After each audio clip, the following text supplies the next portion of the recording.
Barrister Sajjad Ali Chowdhury, আজকে আরেকটি বিষয় নিয়ে একটু কথা বলতে চাই যে শুধু নির্বাচন শুধু জনগণ দিয়ে নয়, যার যার নির্বাচনী এলাকায় প্রশাসনে যারা আছেন তাদের সবাইকে আমাদের আন্ডারে নিয়ে আসতে হবে। আমাদের কথায় উঠবে, আমাদের কথায় বসবে, আমাদের কথায় গ্রেপ্তার করবে, আমাদের কথায় মামলা করবে। জামায়াতে ইসলামের একজন এমপি ক্যান্ডিডেট এবং তিনি শীর্ষ নেতা, জামায়াতের শীর্ষ পর্যায়ের নেতা শাহজাহান চৌধুরী কেন্দ্রীয় কর্ম পরিষদ সদস্য, তিনি এই মন্তব্য করেছেন এবং সোশ্যাল মিডিয়ায় তার খুব ব্যাপক প্রতিক্রিয়া তৈরি হয়েছে। প্রশাসন কেন লাগবে আসলে নির্বাচন দিয়ে, এবং মামলা করতে হবে, গ্রেপ্তার করতে হবে কথায়, একজন প্রার্থীর কথায় বা একটি রাজনৈতিক দলের কথায় কেন এগুলো করবে? মানে এটার ব্যাখ্যা কি আসলে? জামায়াত কিন্তু এখন পর্যন্ত কোনো ব্যাখ্যা দেয়নি আনুষ্ঠানিক। ধন্যবাদ। আসলে এইটা এইটা চোখে পড়েছে এই বক্তব্যটা। মানে এখন দেখার বিষয় হচ্ছে এটার আগে এবং পরে কি বলেছে সেটা আসলে এখনো ডিসক্লোজ হয়নি, বা তারাও এটার ব্যাপারে এখনো কোনো কমেন্ট্রি করেনি, বা এটা তারা অস্বীকারও করেনি, অস্বীকার ওই করেনি। লাইন কয়টাই কিন্তু ভাইরাল হয়েছে আর কি। হ্যাঁ, লাইন দুইটা ভাইরাল হয়েছে। এখন প্রবলেম হচ্ছে যিনি এই কথাটা বলছেন তিনি কিন্তু সেই জনপদের বা সেই কনস্টিটিউয়েন্সির বেশ কয়বার নির্বাচিত ব্যক্তি, এবং আমার যতদূর জানি তিনি একজন দায়িত্বশীল ব্যক্তিও, মানে যিনি, যার কারণে তার মুখের থেকে এই জিনিসটা আমি কল্পনা করতে পারছি না এইভাবে তিনি বলবেন। আমার মনে হয় এখানে বক্তৃতায় কোনো টুইস্ট আছে, যেটা হয়তো আগে এবং পরের শব্দগুলো যোগ করলে এই কথাগুলোর যে মিনিংটা আমরা এখন মনে করছি আসলে সেই মিনিংটা দাঁড়াবে না, কারণ উনি এই কথাগুলো বলবে আসলে। আর এটা ইউজলেস একটা কথা।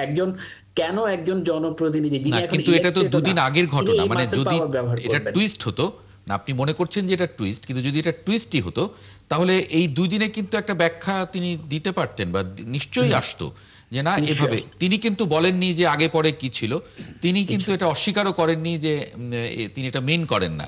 তার মানে আমরা ধরে নিতে পারি যে এখন পর্যন্ত তিনি এটা মিন করে বলেছেন। তিনিও বুঝতে এখন পারেননি পর্যন্ত যে আমরা তিনি এটা ধরে ভাইরাল নিতে হয়ে পারি, যাবেন এই কথায়। আমি মনে করি। জি। কিন্তু তিনি তারপরও আমরা আর এখন ফাইনালি কোনো মানে ইয়াতে না গিয়ে, কনক্লুশনে না গিয়ে, আমি এখনো বিশ্বাস করি তিনি নিশ্চয়ই এটার একটা এক্সপ্লেনেশন দিবেন এবং প্রপার এক্সপ্লেনেশন দিবেন। কারণ ওনার কাছ থেকে আসলে আমরা এরকম বক্তব্য আশা করি না, উনি না কোনো রাজনৈতিক ব্যক্তিবর্গ থেকে। কারণ পুলিশ তাদের কোনো পার্ট না, পুলিশ হচ্ছে তাদের আলাদা প্রশাসন, তারা নির্বাচনকালীন দায়িত্ব পালন করবে, সমসাময়িক অন্যান্য দায়িত্ব পালন করবে। কোনো রাজনৈতিক ব্যক্তির কথায় মামলা দিবে না, কারণ এই ঐতিহ্য থেকে বের হওয়ার জন্যই এই আন্দোলন, এই বৈষম্য বিরোধী আন্দোলন, এই সংগ্রাম, এত কিছুর পরও যদি রাজনৈতিক ব্যক্তিদের কাছ থেকে এইরকম বক্তব্য আমাদের শুনতে হয়, তাহলে বুঝতে হবে আমাদের বিপ্লব ব্যর্থ হতে যাচ্ছে, আমাদের এই অভ্যুত্থান, এই কষ্ট, এই সব ডেডিকেশনগুলো ব্যর্থ হতে যাচ্ছে। যার কারণে আমি মনে করি তিনি একটা প্রপার এক্সপ্লেনেশন দিবেন আইদার, অথবা যদি তিনি সত্যিকার অর্থে বলে থাকেন তার জন্য তিনি প্রপার ক্ষমা চাইবেন, মানে বা যেটা সত্যিকার তার। অর্থে বলে থাকেন মানে কি, কিন্তু বলেছেন এটা তো, হ্যাঁ, মানে এটা তো আগে এবং সত্যিকারই পরের আসলে। শব্দগুলো যোগ করার উপর হ্যাঁ, ভিত্তি করে নির্ভর করছে what's the real meaning of this okay sentence. Okay. না, একটা বিরতি নিয়ে ফিরি, তখন শামীমুর রহমান শামীমের মন্তব্যটাও এই প্রসঙ্গে একটু জেনে নেব। শামীমুর রহমান শামীম, আপনার মন্তব্য নিতে চাই এই প্রসঙ্গে। কোনটার বিষয়? জি, আমরা যেটি আলোচনা করছিলাম যে জামায়াতের শাহজাহান চৌধুরী যে বক্তব্য রেখেছেন, তিনি বলেছেন যে প্রশাসনের যারা আছে তাদের সবাইকে আমাদের আন্ডারে নিয়ে আসতে হবে, আমাদের কথায় উঠবে, আমাদের কথায় বসবে, আমাদের কথায় গ্রেপ্তার করবে, আমাদের কথায় মামলা করবে। আগে পরে কিছু বলেছে কিনা, আগে পরে কিছু বলেছে কিনা সেটা, আগে পরেও কিছু বলেছেন। যেমন অনুষ্ঠানে উনি আবার বলেছেন যে যার যার নির্বাচনী এলাকায় প্রাইমারি স্কুলের মাস্টারকে দাড়িপাল্লার কথা বলতে হবে, উচ্চ মাধ্যমিক বিদ্যালয়ের সমস্ত শিক্ষক, নুরুল আমিন নগরের সেক্রেটারি ভাইয়ের ফটিকছড়িতে দাড়িপাল্লার কথা বলতে হবে, পুলিশকে আপনার পেছনে পেছনে হাঁটতে হবে, ওসি সাহেব আপনার কি প্রোগ্রাম তা সকালবেলায় জেনে নেবেন আর আপনাকে প্রোটোকল দেবেন। ধন্যবাদ আপনাকে। যেভাবে দেখুন, আপনার একটু আগে সাজ্জাদ ভাই বলেছেন, উনি কিন্তু ক্লারিফাই করেন না, এটা ব্যাখ্যা দেন নাই আগে পরে। যেভাবে মিডিয়াতে আসছে, সোশ্যাল মিডিয়াতে তার বক্তব্যগুলো, এটা খুবই আওয়ামী শাসন আমলকে আমাদেরকে স্মরণ করিয়ে দিচ্ছে। আওয়ামী লীগ এভাবে কথা বলেছে, এটা খুবই নিন্দনীয়, দুঃখজনক। দেশের মানুষ মর্মাহত এবং ব্যথিত হয়েছে, আমি মনে করি তার এই বক্তব্য। আমাদের রাজনৈতিক শক্তি, কোন রাজনৈতিক দলের রাজনৈতিক শক্তি মানুষের উপর জুলুম, অত্যাচার, নির্যাতনের হাতিয়ার হিসেবে যেন ব্যবহৃত না হয়, এটা আমাদের নিশ্চিত করতে হবে। এখানেই বড় সংস্কার আমাদের করতে হবে রাজনৈতিক দলগুলোকে। কারণ আমরা অতীতে দেখেছি সবসময় রাজনৈতিক শক্তি রাষ্ট্র শক্তিকে ব্যবহার করে জুলুম, অবিচার, নির্যাতন, নিপীড়ন এর শোষণের হাতিয়ার হিসেবে ব্যবহৃত। এই জুলাই বিপ্লবের পর থেকে আমরা এটা দেখতে চাই না বাংলাদেশের রাজনীতিতে। রাজনৈতিক শক্তি আমরা যেন কোনো মানুষের অন্যায় কাজে ব্যবহৃত না হয়, এটা আমাদের নিশ্চিত করতে হবে। এটার জন্য কিন্তু জুলাই বিপ্লব বা অন্য কোনো 17 বছর মানুষ গণতন্ত্র, মানুষের অধিকার প্রতিষ্ঠার জন্য সংগ্রাম করে জীবন দেয়নি। আমরা একটি জবাবদিহিমূলক, সংস্কারমূলক, একটি স্বচ্ছতা এবং সাম্যের একটি বাংলাদেশ, ন্যায় বিচারের একটি বাংলাদেশ দেখতে চাই, যেখানে সবার জন্য আইন সমান থাকবে, সবাই সমান নাগরিক অধিকার পাবে, সবার নিরাপত্তা নিশ্চিত থাকবে। একটি বৈষম্যহীন সমাজ ব্যবস্থা আমরা গড়ে তুলতে চাই গণতান্ত্রিক শাসন ব্যবস্থার মধ্য দিয়ে। এটাই মানুষের প্রত্যাশা। আর কত মানুষ জীবন দেবে, রক্ত দেবে মানুষের অধিকার প্রতিষ্ঠার জন্য, ন্যায় বিচার প্রতিষ্ঠার জন্য। রাজনৈতিক দল যেন রাজনৈতিক শক্তিকে শোষণের হাতিয়ার হিসেবে ব্যবহৃত না হয়, এটা আমাদের নিশ্চিত করতে হবে। সব দলকেই এটা করতে হবে। অন্যায় অপরাধ যেন আমরা না করি। আমরা রাজনৈতিক শক্তিকে রাষ্ট্র শক্তির মাধ্যমে বৈভব অর্জনের প্রতিযোগিতায় লিপ্ত হয়ে এই সমাজ ব্যবস্থা, রাষ্ট্রীয় ব্যবস্থাকে আমরা ধ্বংস করে দিয়েছি গত 17 বছর। মানে এই জায়গায় আমরা ফিরে যেতে চাই। ফিরে যেতে চান না। ব্যারিস্টার সাজ্জাদ আলী চৌধুরী, তার আরেকটি মন্তব্য খুবই মানে ভাইরাল হয়েছে যে আল্লাহ তাআলা সিদ্ধান্ত নিয়েছেন জামায়াত ইসলামকে ক্ষমতায় নিয়ে আসবেন।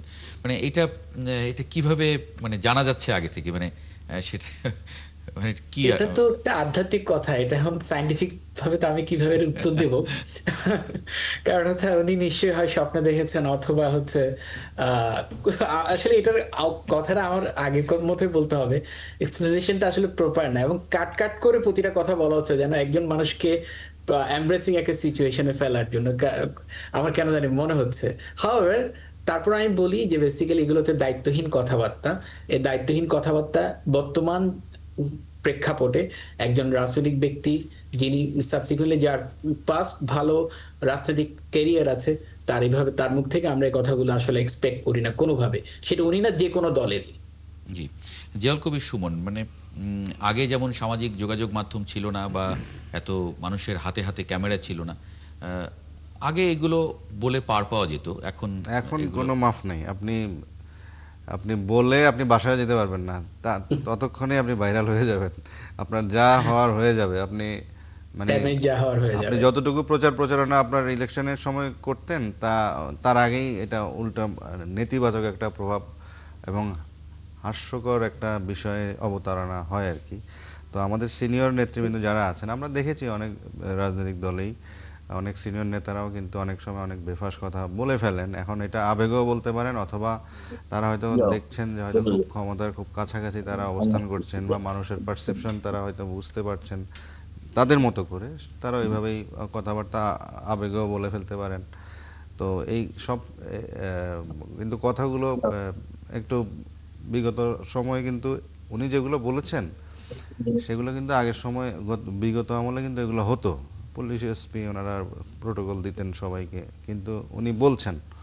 হ্যাঁ, তো এখানে হচ্ছে একটা পার্থক্য, ওনাকে বলতে হচ্ছে আর ওনারা করতেন আগে যারা ছিলেন।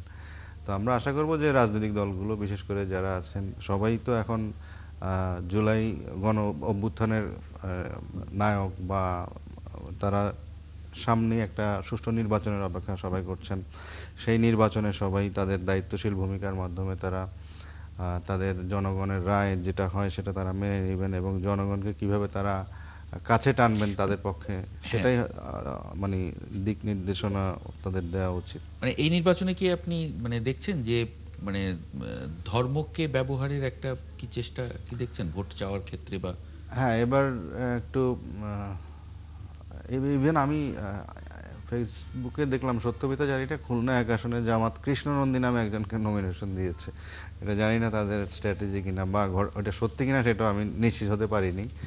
তবে এবার মানে in the name of god, আল্লাহর উপর পূর্ণ আস্থা ও বিশ্বাস এটা সবার মধ্যে অনেক বেশি পরিমাণে বেড়েছে। আর ভূমিকম্প হওয়ার পর হয়তো আরো এটার সাথে হয়তো অতিরিক্ত মাত্রা যোগ করেছে। ব্যারিস্টার সাজ্জাদ আলী চৌধুরী, মানে আপনার একটু মন্তব্য এখানে, যেটা জিয়াউল কবির সুমন উল্লেখ করছিলেন।